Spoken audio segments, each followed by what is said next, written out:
Dans cette capsule vidéo, je t'explique comment créer un questionnaire avec Microsoft Forms. Donc, en ce moment, je suis connectée sur mon compte Office 365 avec mon courriel et mon mot de passe du centre de service scolaire et je vais cliquer dans le menu de gauche sur l'icône Microsoft Forms. Donc, la page de Microsoft Forms vient de s'ouvrir. J'ai mes anciens questionnaires qu'on retrouve ici. Et j'ai la possibilité de créer un nouveau formulaire ou questionnaire. La différence entre les deux, un formulaire, c'est plus comme un sondage, alors qu'un questionnaire, je peux ajouter des bonnes ou des mauvaises réponses. C'est également en utilisant le questionnaire qu'on va pouvoir l'envoyer en devoir avec les outils de devoir de Teams, par exemple. Donc, je vais aller ouvrir un nouveau questionnaire en cliquant dessus. Donc, je peux commencer en écrivant mon titre de mon questionnaire. Donc ici, je l'appelle test. On voit que par défaut, le nom a changé et l'enregistrement est en cours. Donc tout ce que je fais, c'est s'enregistre automatiquement.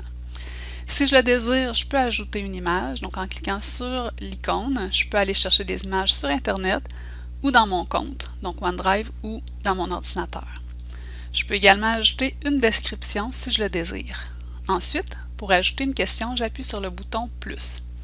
J'ai différents types de questions, donc les questions à choix de réponse, les questions avec du texte, les évaluations où on peut avoir un niveau d'appréciation par exemple, les questions où on veut avoir un choix de date, et dans les autres types de questions, il y a le classement où on classe différents éléments, du plus ancien au plus récent ou en ordre alphabétique.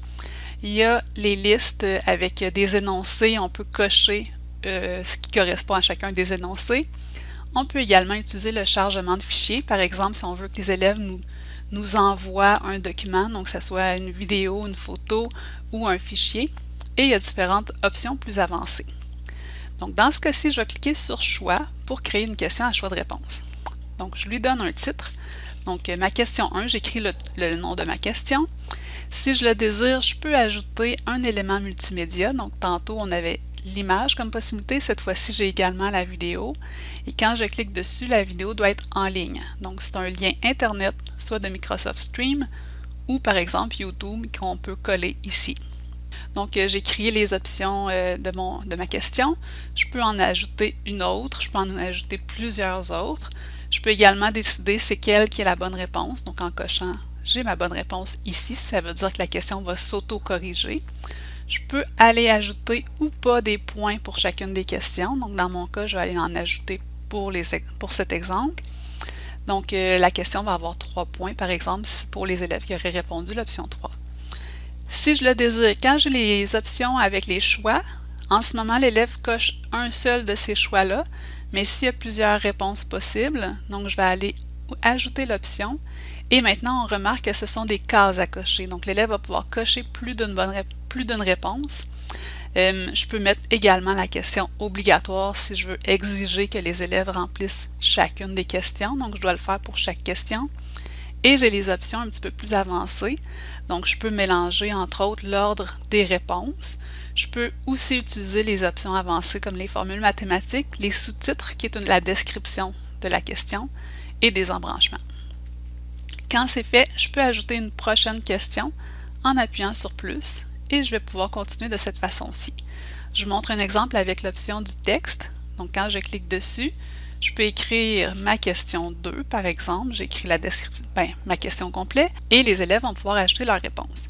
Si on veut que ça s'auto-corrige, par exemple, c'est une question en mathématiques et la réponse est 4, je peux aller choisir d'ajouter la bonne réponse.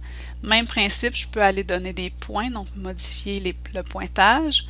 Et si je veux que ça soit un texte plus long, quand je coche, on voit que maintenant, elle ne s'auto-corrigera pas. Donc, l'enseignant va devoir passer à travers chacun des questionnaires pour vérifier, mais il va également pouvoir ajouter les points automatiquement. Quand les élèves vont avoir une bonne réponse, il va pouvoir les ajouter manuellement.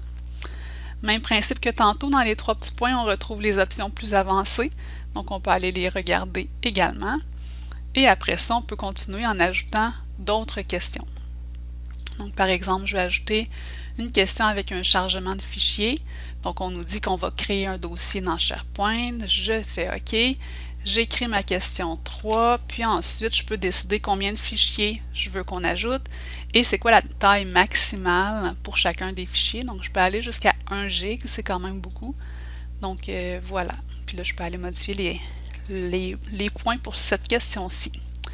Donc, mon questionnaire s'est enregistré. Si je veux, je peux aller voir l'aperçu. Je peux modifier le thème. Donc, le thème, c'est l'arrière-plan. Donc, on peut aller changer ça. Et ensuite, on peut aller le partager ou aller voir les options un petit peu plus avancées dans les paramètres. Donc, je te laisse explorer cette partie-là pour les paramètres. Pour le partager, j'ai l'option ici que les élèves, donc les membres de mon organisation, puissent remplir le questionnaire. Donc, je peux le copier et le coller dans mon équipe. Mais si je le désire, je peux également passer par les devoirs. Donc, je ne copierai pas ce lien ici. Je vais plutôt créer un devoir. Vous pouvez aller voir la capsule qui concerne les devoirs de type questionnaire qu'on envoie aux élèves.